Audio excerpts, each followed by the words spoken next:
Thank you.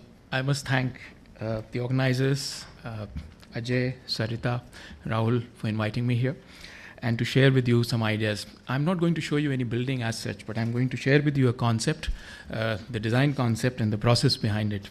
This is known as building as learning aid. It's a teamwork, and I just represent my team here to share it with you.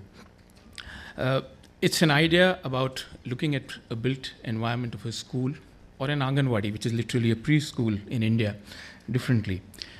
It is also about a quest towards looking at what do you do with the existing built stock. It is not just about making new ones, but what do you do with the existing built stock? Just to give you an idea, India has something like 1.36 million primary and elementary schools, and about more than 1 million preschools, which are known as Anganwadis in the country.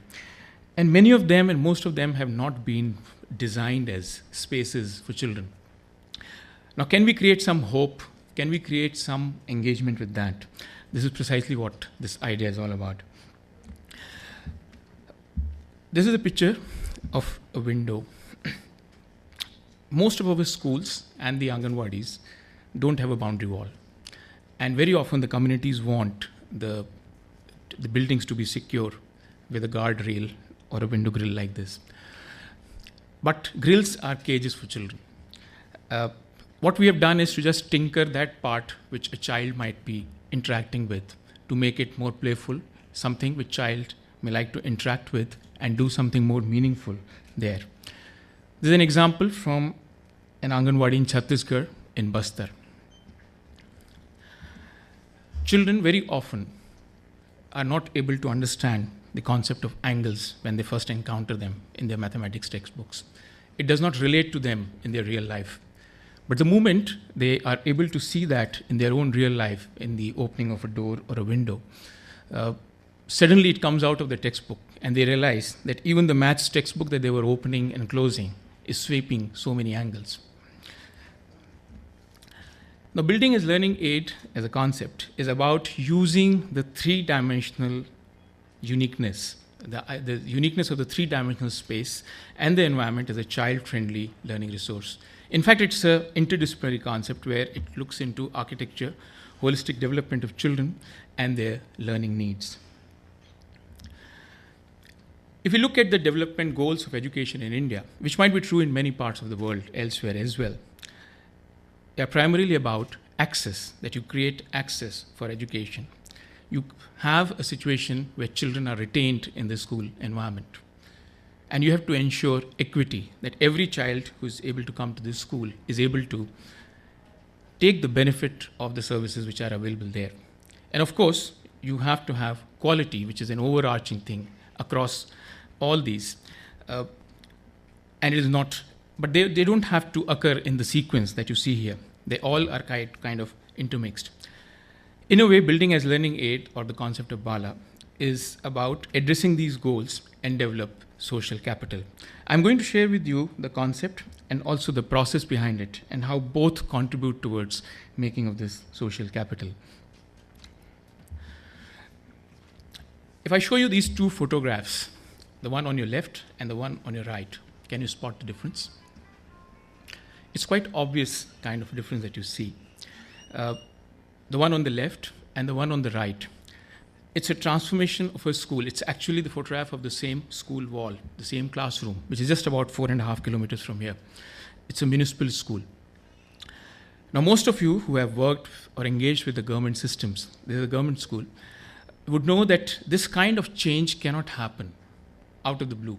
It has to go through a process where you have to have an administrative sanction, a technical approval. It has to go through all kinds of other processes. You have to engage with the institution and the institutional systems. You have to engage with the educational fraternity. Unless you get the teachers on board, they will not agree. I mean, will a teacher like to give away the kind of power he or she enjoys with the chalkboard that you see on the left? Will it and of course, so you have to engage with the teachers about it. And you have to then engage with all the adults who plan for children, whether the engineers, the architects, the masons, whoever are working on it. So it is all about the attitude we all have towards the children. And this is what is the first step that one takes in order to make this kind of transformation.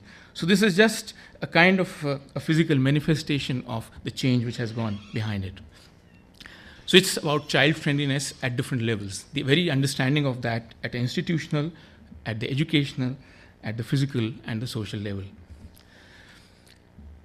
If you go to most of the government schools, which is what about which I'm talking here, you'll find even the furniture is not even designed from the child's perspective. Children want to scribble, they want to do all kinds of things. Children across the world push furniture, they want to throw it, do all kinds of things. Why can't we simply write the weight of the furniture on it so that they understand that just now they have just kind of thrown a stool which was worth 7 kgs, or they have just pushed out of sheer enthusiasm a table which was 20 kgs and so on. It will give them so much concrete and real experience. Why can't we give them surfaces to scribble around, on the furniture itself? So it's about facilitating the natural behavior of children. How do we design settings? How do we design small little elements here and there which let the natural behavior to come across? Many of those few million, the numbers that I gave you a little while ago, they were made several years ago, and they need restoration, they need repair, they need all kinds of things. And as you can see, children, when they use these spaces, they interact with them in so many different ways. They touch them, they walk through them, they interact with them in so many different ways. And the kind of environment that you see on the left is something that you can transform while you are repairing, upgrading, or modifying those spaces. What you see on the right is something which the teacher who's sitting there and the school principal, they actually went to about 70 kilometers away to buy those tiles piecemeal, decided how they're going to do it. They sat with the mason, the engineer, and they all together made the floor that you see in front of class 1 and 2. So it's about how do you conceptualize the whole thing? How do you take the process forward? Very often, as designers and the people who want the schools to be made, want the kind of trees that you see on the left. But we all know the children don't like such kind of pedicured, manicured trees. What they would look for, and you can see that very clearly, the kind of trees that you have on the right. How do we design the landscape which responds to a child? How do we look at the natural landscape from the eyes of the children? There are studies now which tell us very clearly that when the children are exposed to the natural environment right in their home or in their school, the very idea of sustainability seeps in much better. They understand the natural processes much better rather than telling them and teaching them in the classroom spaces. The playground spaces, you don't even have that boundary wall, are very often barren. And if they don't have anything else, they might be just large barren spaces and nothing else to do. But schools are not just about cognitive development. They are also about physical, they are about social, emotional development. Now, can we create settings which actually make all these kind of developmental domains addressed in them? Use of discarded tires, and these could be tires of all kinds of hues and shades, from scooter, motorcycle, truck, JCB machines, tractors, and all kinds of discarded tires, which can be used very creatively to make these playgrounds. And I was just discussing with a toy maker just 2 days ago, and he told me, unless a toy is incomplete, you can't have the child engage with it really. And it's the creativity of the child which has to complete it. So that's what we are looking for in many of these spaces. Now there are 2 levels to take this whole idea forward in any space, anywhere. One is to create settings for child-centric learning experiences. And these settings could be created anywhere. They could be in the backyard, they could be in the front, they could be in a classroom, they could be in a corridor, anywhere. Once you have identified these settings, the second part of it is to develop the built elements in those settings as teaching learning resources or resources for natural child development. And these could be, and I'll just show you an example to understand this better. So for instance, you look at this barren looking terrace right now, but actually it has small little settings which are integrated with that. So you may have a dot board which has a writable surface on which children can do all kinds of activities. There's another one which uses the broken ceramic tiles to make a Ludo or a chess board. There are hopscotch frames, and there's also a small water body with shallow water in that, which children can use for all kinds of things. So the same space gets transformed with these small settings into a child-friendly space. And it becomes resourceful for all kinds of things. Very often, you find that whatever kind of teaching learning material, the books and everything else that goes to a school gets locked into a cupboard, because the teachers are afraid that it may get vandalized, it may get lost, and they will be held accountable for that. So it never reaches the children. The whole idea behind Bala is to throw it out in the open, just scatter it all around in the environment for children to interact with it before or even after school hours. No two children in the world learn at the same pace. If that is the case, why not let them interact with it at their own pace, in their own way? So you can have these settings which are scattered in different parts of the school. It could be a small courtyard, it could be a space under the tree, it could be midday meal eating space, and so on.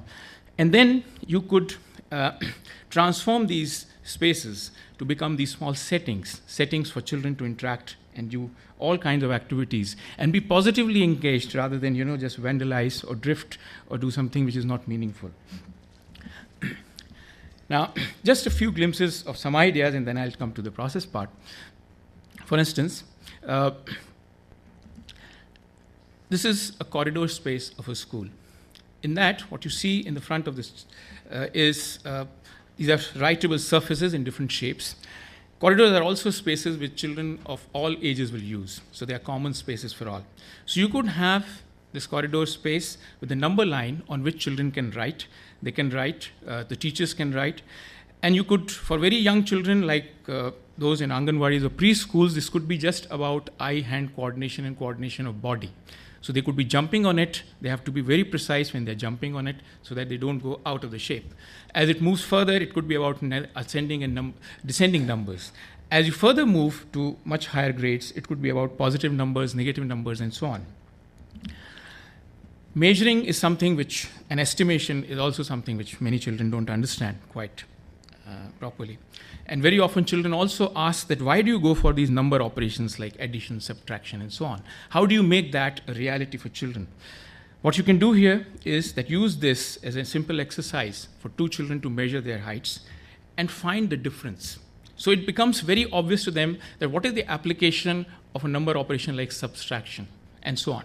So the idea is that you make the environment facilitative enough for children to use it, for teachers to use it at their own pace, at their own time.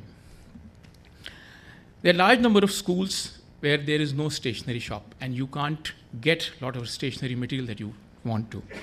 You don't even have electricity in many places where you can actually make a photocopy or something like that. Now, can you simply trace a map or something else, different kinds of resource materials where you don't have the facility to duplicate? This is an example from Jammu Kashmir where children are tracing a map. Mapping by itself is a very big issue, and it's a life skill that everybody should know. I've found, and I've been to all kinds of schools, some of the most recognized, well-known schools even, and the teachers don't know where is north. They don't know about map. They don't know what to talk about map. Why can't we have a real map in a place where you can play with sand and mud and so on? Today, the National Curriculum Framework talks about the constructivist pedagogy. Here, you can actually practice it in a very direct, obvious way. You can make your own mountains, you make your own valleys, you understand what is a plateau all about, and so on. You make it and you break it, you again do it, and so on. The whole idea is that the whole geography class which is going on here in a school which is next to the Gir forest in Gujarat, they can all understand the concepts more concretely, and so on. While repairing the floors, you could have different kinds of board games which can be integrated into the flooring itself. I'll just show you a small example of a school from a tribal district in Gujarat. The kind of transformation it went through. This was the outdoor space as per their archival records in 2007, and it got transformed to this. As you can see, the kind of transformation it has is about plantation. It is about creating different kinds of settings and different kinds of spaces. We haven't designed it. We just enabled people to do it on their own, and this is what they have done. This is the kind of transformation from left to right which it underwent over a period of time.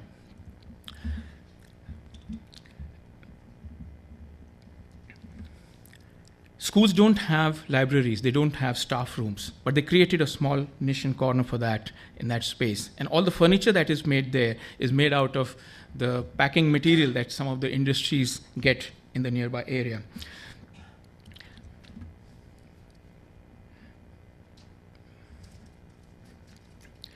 Very often the backyards, which are the most, the spaces which people just don't want to go there, even that can be transformed, to become more useful. For instance, in this case, the engineer decided to transform this backyard, which used to be waterlogged and would damage the foundation, to have a shaded plinth protection. And this is what is now used for the midday meal kitchen. It is also used because it has integrated board games and other stuff for children to play and do all kinds of activities. So this particular school went from one kind of situation to the other kind only because of different kind of stakeholders who were part of it. I'll now quickly come to summing up of this part, which is the design part. One is that it has decreased absenteeism of children, and earlier the teachers had to pursue the parents for enrollment. Now children demand to be sent to the schools. There's a lot of instance of self and peer group learning now that you see, and built environment becomes a learning resource in the whole process. The use efficiency ratio of all these spaces has increased tremendously, and it has also unleashed the creative potential of a whole range of stakeholders. And this is where I come to the process part.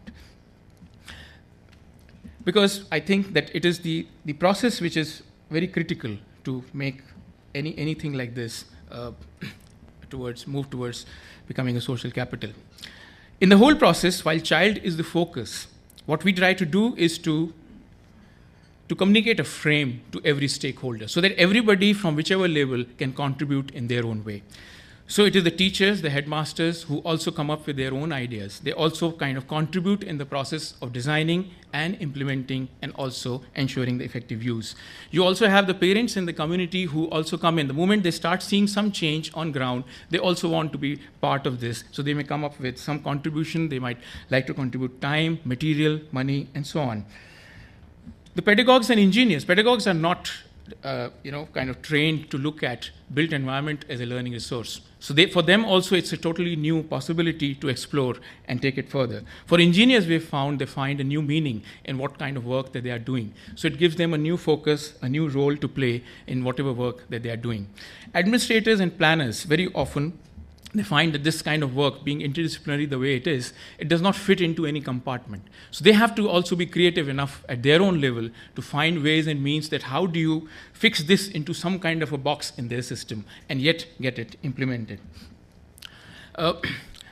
What we try to also do in the process is to instill a sense of value creation amongst engineers and artisans. Because without that, unless they realize the kind of lives that they are touching and who all they are touching, they are not able to relate to it. Otherwise, they see all these things as just brick, mortar, and so on. But the moment they see value in it, it creates and it brings in quality, sensitivity, and responsiveness in their own work.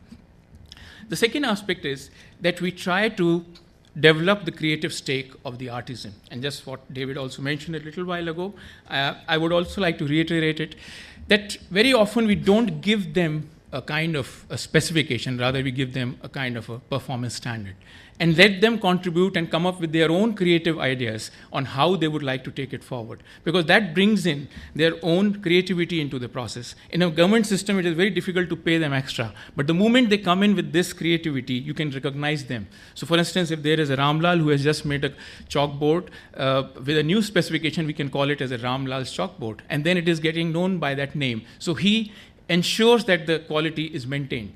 Physically, you can't be on every site, but it is very important to ensure certain level of quality in the workmanship and so on. It is also important to have the community also together with you in the design itself. This is an example from a travel area where we got the community to design their own space in a school. In this case, it's an amphitheater, and it's an amphitheater made out of materials which I could never think of. And none of the 40 engineers who were part of a training exercise there could even think of the specifications. It uses bamboo, it uses mud, it uses stone, and they're creating a retaining wall and amphitheater out of it. Now, this brings in a lot of things which are very critical in the process of design further. Also, it is very important to keep the design porous to an extent where local culture and the elements of that get imbibed into it. In this case, it's the entire village history which has been found, which finds space in a pictorial way in a school environment. One of the things which I think came in earlier in Rahul's presentation also, that how do you choose the specifications which strengthen the local economy? How do you make the choices of technologies? I think David also came up with this in the foundation that he was showing us, that how do you very deliberately decide and choose the specifications so that the money revolves in the local economy rather than going to one private firm here or there. Over years, we have been able to mobilize, motivate, and take these ideas to different states within India, about 18 states and union territories. And we have also trained a whole range of artisans, masons, administrators, ministers, etc., at different levels, probably no more than about 9,500 of them, to take these ideas at different levels. Because, I mean, we at any point of time are going to be in a minority. And if I just give you these figures before I conclude, these are mind-boggling figures, and you can't really reach all of them in one go. So you have to build capacities at a much wider level. And that's precisely what we are trying to do in past so many years. And what we find is that, and I think this is also a statement which came from Rahul a little while ago, about the number of people and the need that you have and the gap that we are talking about. I mean, if I do a very liberal calculation, I find that even in the school domain, only about 20% of 20%, that's just about 5% of private schools are designed by architects. And we all are designing, that's very true. But we are usually designing for very few. And that is, I think, a critical area that we all need to address. How do we come up with strategies? How do we come up with design approaches that are able to design for many? And I think it's high time that we set aside some time for many. And I think that's very important. And with that, I'll conclude. Some of the points which I've just tried to highlight in my presentation is that it's very important when you're looking at school or education buildings to have a child-friendly attitude. It can go beyond the idea of shelter, where it becomes a resource and site for teaching learning. It is very important to have the creative stake of different stakeholders in the entire process, because that ensures quality, craftsmanship, innovation, and ownership. And finally, Bala attempts to develop social capital not just through design, but also through its interdisciplinary implementation process. Thank you so much.